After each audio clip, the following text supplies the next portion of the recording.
से रुचिका और Swami Vivekananda online classes में आपका बहुत बहुत स्वागत है। Let's begin the English grammar.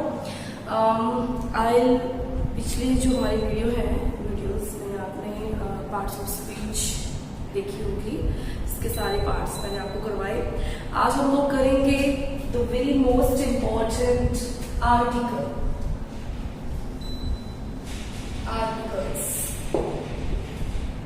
We all know very well that a and the ये होते हैं आर्टिकल, लेकिन फैक्ट्स क्या होते हैं इनको यूज करने के लिए, इनको कैसे यूज किया जाता है, क्या फैक्ट्स होते हैं इनको यूज करने के लिए।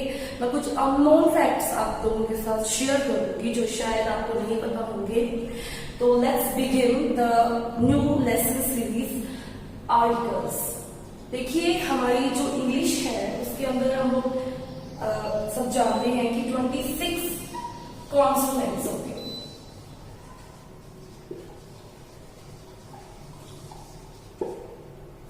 5 हमारे वोवल्स है ना। इन्हीं में से जैसे हमारे वोवल्स कौन से हो जाएंगे, ए, ई, आई, ओ, यू। ये हम सबको पता है कि ये वोवल्स होते हैं, राइट? यही ना। अब देखिए, अभी 26 में से 5 वोवल्स निकाल दिए और पीछे कितने बच गए, 21 कॉन्सोनेंट्स। 26 कॉन्सोनेंट्स में से 5 वोवल्स निकल गए और फिर 21 कॉन्सोनेंट्स जो रह गए उनके साथ क्या लगेगा और वोवल्स के साथ क्या लगेगा। हम लोग एक्चुअली ना इसके जो कंसेप्ट है उसको नहीं समझते हैं। हम लोगों को ये बचपन से मतलब हर एक छोटी क्लास से भी हमें बताया जाता है कि कैसे हमें किस चीज पे ध्यान देना है। जैसे अब मैं फिर एग्जाम्पल अगर यहाँ पे लिखती हूँ, यूनिटी,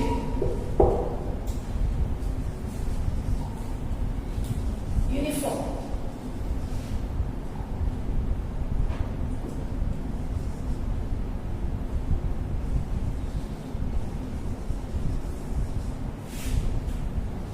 या फिर मैं यहाँ पे लिखती हूँ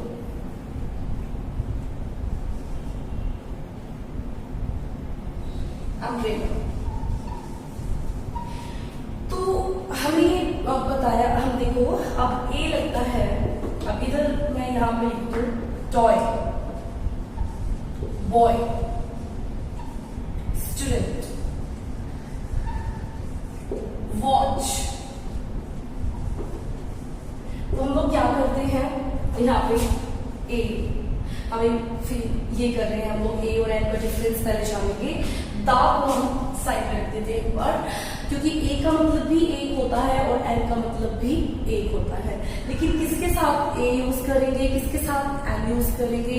तो हम लोग क्या करते हैं, बेसिकली जब चलते हैं तो हम लोग क्या मतलब करते हैं कि जैसे टॉय, टी वर्ड देख लिया हमने, टी कॉन्सोनेंट देख लिया, बॉय का बी देख लिया, स्टूडेंट का ए देख लिया, वॉच का हमने डब्ल्यू देख लिया, ए लगा। इसी तरह से यूनिटी में हमने क्या देख लिया, यू देख लिया और एन लगा दिया। यहाँ पे यू देख लिया और एन लगा दिया, है ना। और यहाँ पे हमने यू देख के क्या लगा दिया, एन लगा दिया। तो गाइस अब देखिए, अगर हम यहाँ यूनिटी के साथ एन लगा देते हैं तो ये हमारा एन जो हमने लगाया है वो रॉन्ग हो गया, है ना। यूनिफॉर्म के साथ अगर हम एन लगा देते हैं तो हमारा रॉन्ग हो गया। इसी तरह से एम्ब्रेला के साथ अगर हम एन लगा देते हैं तो वो हमारा करेक्ट हो गया। कैसे करेक्ट हो गया भाई, यहाँ पे यू को देख के एन लगाया तो रॉन्ग हो गया, यहाँ यू को देख के एन लगाया तो रॉन्ग हो गया, यहाँ यू को देख के एन लगा। रुकिए, यहाँ पे हमने यू को नहीं देखा, हमने क्या देखनी है, कॉन्सोनेंट्स एंड वोवल को सिर्फ लेटर्स से नहीं पहचानना, अक्षर से ही नहीं पहचानना। हमने क्या करना है, इन दोनों की पहचान करनी है इनकी साउंड से। किसकी साउंड से, इन दोनों की साउंड से। जो भी स्पेलिंग साउंड करे वोवल्स की तो हम लोग एन लगाएंगे, और कॉन्सोनेंट साउंड कर रहा है तो हम लोग ए लगाएंगे। दैट्स व्हाई ये यूनिटी क्यों मैंने ऑन कर दी, बिकॉज यूनिटी में किसकी साउंड आ रही है, ये की यूनिटी, तो ये हमारा क्या है, कॉन्सोनेंट है ना। इसी तरह से यूनिफॉर्म, ये भी ये को साउंड कर रहा है, तो फिर कॉन्सोनेंट के साथ ए लगता है, यहाँ भी ए लगेगा। अब देखिए यूनिफॉर्म, जो अम्ब्रेला, अम्ब्रेला इसमें ए साउंड कर रहा है, और ए हमारा एक वोवल है, तो वोवल के साथ हम लोग एन लगाएंगे। और यहाँ जो हमने किए वो सारे के सारे सही कर दिए, क्योंकि टॉय टे की साउंड आ रही है, बॉय बी की साउंड आ रही है, स्टूडेंट स की साउंड आ रही है, वॉच डब्ल्यू की साउंड आ रही है। तो इसी तरह से हम लोग कंफ्यूज हो जाते हैं स्पेलिंग देखकर।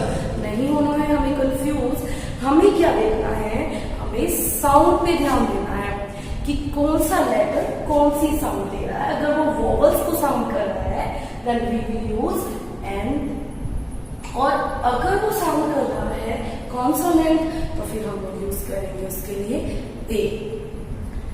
ठीक है, लेट्स अब यहाँ देखिए हम कुछ एक्सरसाइज करते हैं। हमें बिल्कुल भी कंफ्यूज नहीं होना, और ये जो हमारा आर्टिकल्स है ये एकदम से कॉम्पिटिटिव एग्जाम्स में एक्चुअली ऐसे क्वेश्चन आ जाते हैं। देखिए फर्स्ट है, he is dash dash person.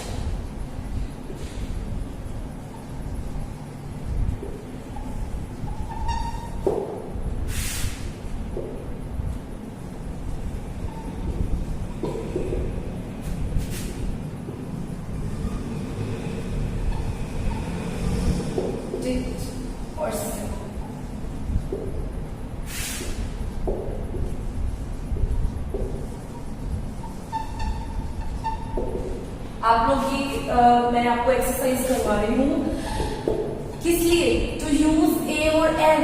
हमें किस पे ध्यान देना है, कॉन्सोनेंट साउंड पे और वोवल साउंड पे, है ना। वोवल्स हमारे होते हैं 5 in English grammar. There are 5 vowels which are A, E, I, O, U, and जो 21 जो बचे कॉन्सोनेंट्स उनके साथ A, है ना, उनकी साउंड के साथ ए। हमें ये नहीं देखना कि जैसे कहीं भी ए लग गया, ए से कोई भी स्पेलिंग बन रही है तो चलो जी उसके साथ एन लगा दिया, ई से कोई स्पेलिंग बन रही है, नहीं, हमें पहले उस स्पेलिंग को प्रोनाउंशिएट करना है, उसको उच्चारित करना है, फिर देखना है कि साउंड कौन सी आ रही है, कॉन्सोनेंट की साउंड आ रही है या फिर वोवल की साउंड आ रही है। इसी तरह से आप लोग, ये एक्सरसाइज है गाइस फॉर आपकी एरर्स को स्पॉट करने के लिए, और आप कहाँ गलती करते हैं आप इनके आंसर्स ए और एन में कमेंट कर सकते हैं इन द कमेंट बॉक्स। देखिए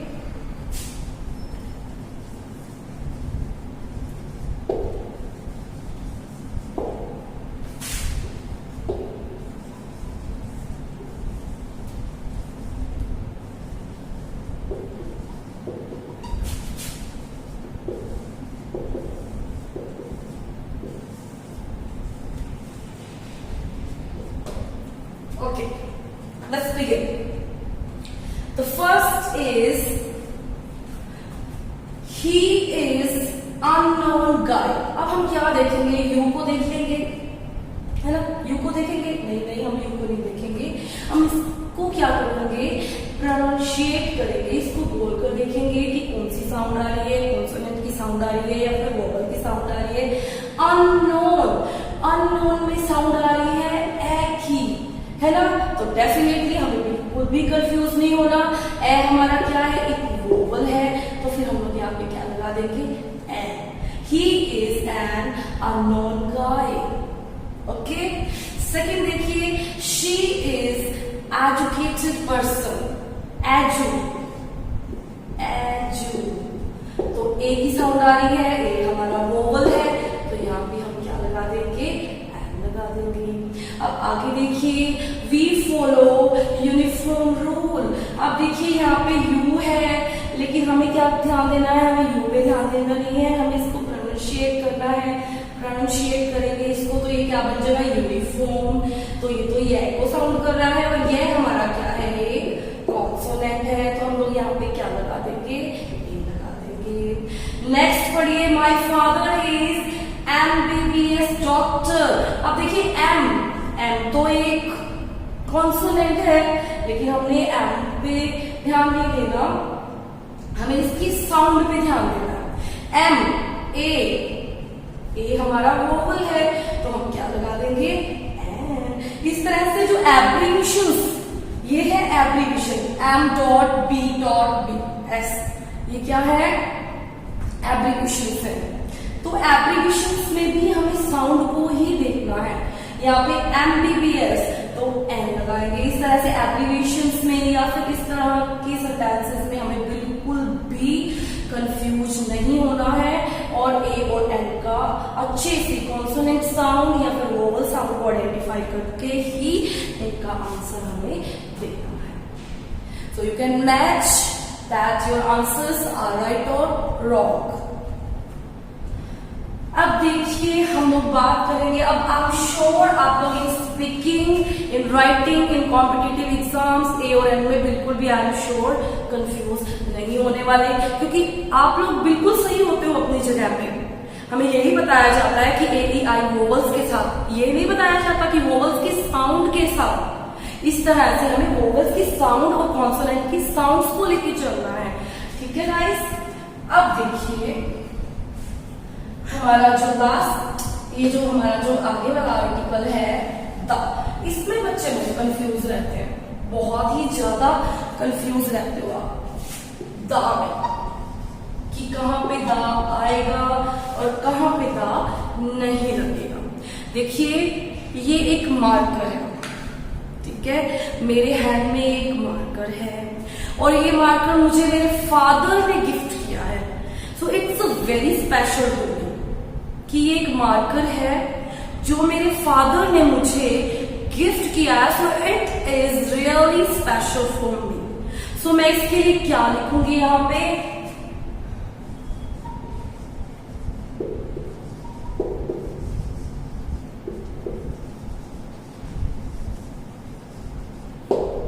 मेरे पास एक और मार्कर है ना, ये मुझे किसी ने भी गिफ्ट नहीं किया, तो इसके लिए मैं क्या लिखूंगी, मेरे पास एक और मार्कर है, उसके लिए मैं क्या लिखूंगी,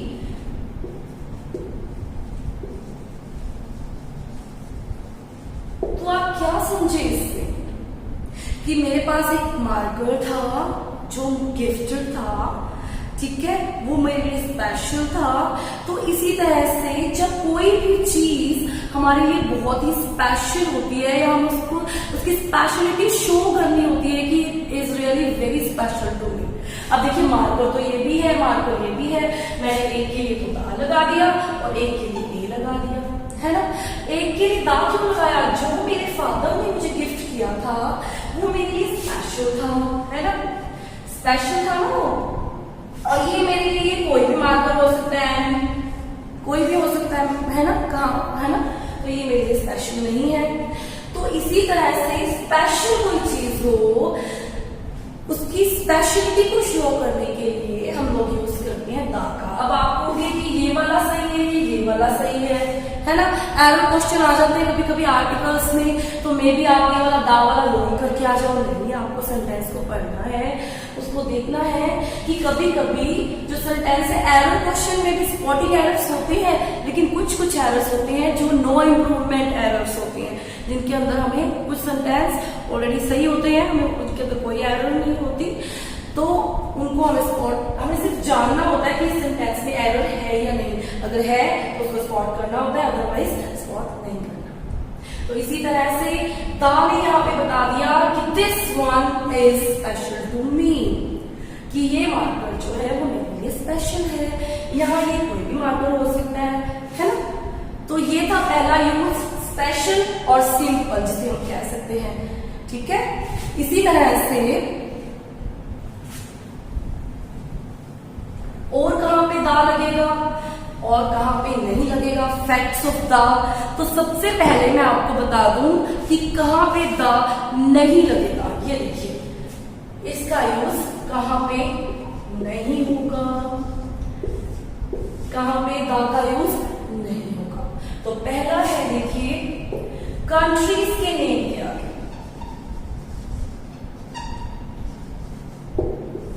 कंट्रीज, कंट्रीज में जैसे इंडिया है, कोई भी कंट्री है, इंडिया है, चाइना है, पाकिस्तान है, तो किसी भी कंट्री के नेम के आगे द नहीं आएगा। कैसे द इंडिया हमने कभी सुना है, the China, the Pakistan, the Japan, नहीं, कंट्रीज के नेम के आगे द बेसिकली द नहीं आएगा। लेकिन फिर मैं अगर ये कह दूं यूएसए, यूएसए के साथ द आएगा। क्यों आएगा? ये एक कंट्री तो है लेकिन इसके अंदर बहुत सारी कंट्रीज इन्वॉल्व होकर ये कंट्री बनी है, दैट्स व्हाई इसके लिए हम लोग द लगाएंगे, है ना। तो ये था हमारा पहला कि कंट्रीज के नेम के आगे द नहीं लगेगा। सेकंड, लैंग्वेज, लैंग्वेज जो भी हम बोलते हैं, सपोज हिंदी, पंजाबी, इंग्लिश, तो इनके आगे भी द नहीं लगेगा। हम लोग कभी नहीं बोलते I speak the English, I speak the Hindi, I speak the Punjabi, नहीं बोलते ना। तो जो हमारी लैंग्वेजेस हैं उनके साथ भी द नहीं लगेगा। The Hindi, the Punjabi, the Rajasthani, the Gujarati, कभी सुना है आपने इस तरह से? नहीं। तो हमारी जो लैंग्वेजेस हैं और हमारी जो कंट्रीज हैं उनके साथ द नहीं लगेगा। अब देखिए और कहां पे द का यूज नहीं होगा,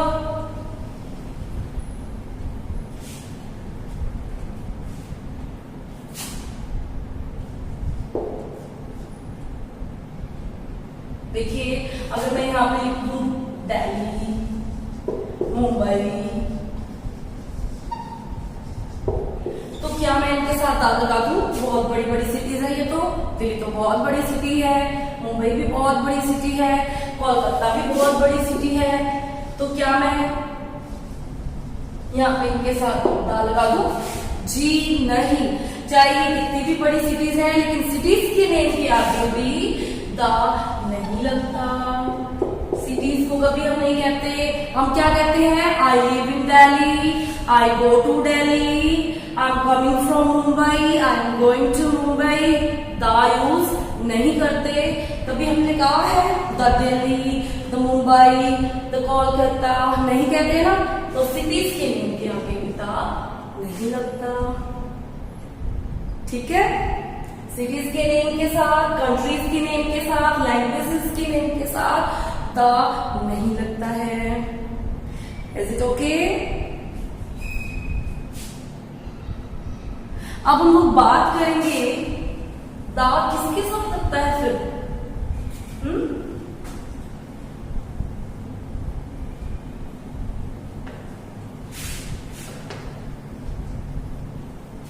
देखिए सबसे पहले द किसके साथ लगेगा फिर? द का यूज रिवर्स के साथ, डोंट फॉरगेट, रिवर्स के साथ किसका यूज होता है? द का यूज होता है। कैसे होता है? द गंगा, द जमुना, यमुना,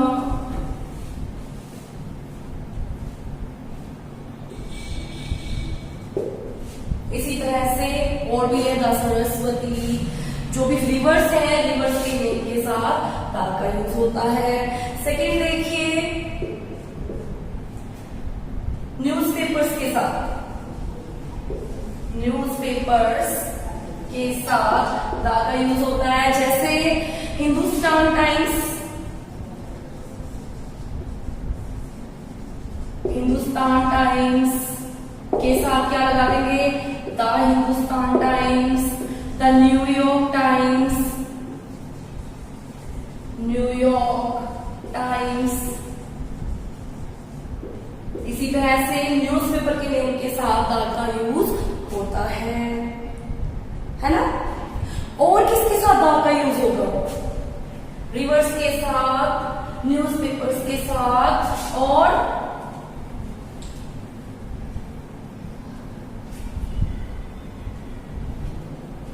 किसके साथ द का यूज होगा?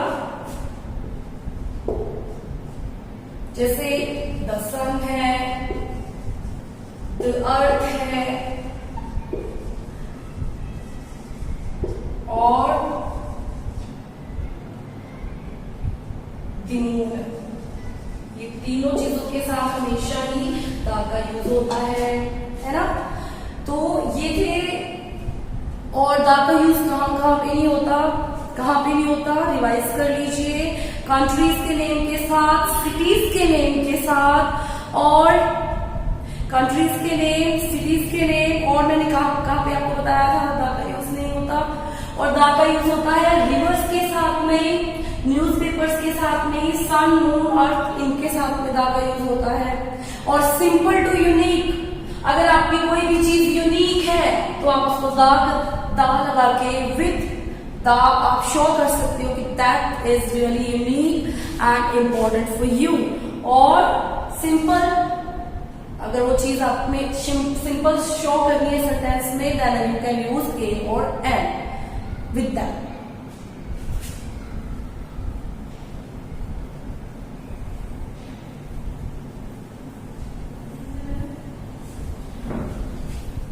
तो ये थे आर्टिकल्स जिनमें मैंने आपको काफी फैक्ट्स बताए। ए का यूज, एन का यूज और द का यूज। हम लोग फिर से इसको रिवाइज कर लेते हैं। ए का यूज होता है with consonant sound, with consonant sound. और एन का यूज होता है वोवल साउंड के लिए। वोवल्स हमारे होते हैं ए, ई, आई, ओ, यू। और द का यूज होता है सिंपल टू यूनिक, जो मैंने आपको बताया था। सेकंड, द लग जाता है रिवर्स के नेम के साथ, न्यूज़पेपर के नेम के साथ। और द कहां पे नहीं लगता? सिटीज के नेम के साथ द नहीं लगेगा। लैंग्वेजेस के साथ, हिंदी, इंग्लिश, इनके साथ द नहीं लगेगा। और कंट्रीज के नेम के साथ द नहीं लगेगा। लेकिन यूएसए, यहाँ आपको कंफ्यूज नहीं होना, यूएसए कई कंट्रीज का एक ग्रुप है, कई कंट्रीज है इसके अंदर, दैट्स व्हाई ये स्पेशल है, इसलिए द यूएसए हम लगा सकते हैं। तो ये थी हमारी आज की क्लास, जिसके अंदर हमने आर्टिकल्स के जो फैक्ट्स जाने थे कि हमने यहाँ पे कॉन्सोनेंट और वोवल्स की साउंड को देखना है। और यहाँ द के मैंने आपको फैक्ट्स बताए हैं कि कहाँ पे द का यूज होगा और कहाँ पे द का यूज नहीं होगा। सो हमें इस कॉन्सेप्ट को लेके, कॉन्सेप्ट को समझ के आगे चलना है। इसी तरह से हमारी लेसन सीरीज जो हमने ग्रामर की शुरू की है वो कंटिन्यू रहेगी। तो फिर मिलते हैं नए वीडियो के साथ। Keep watching, good bye.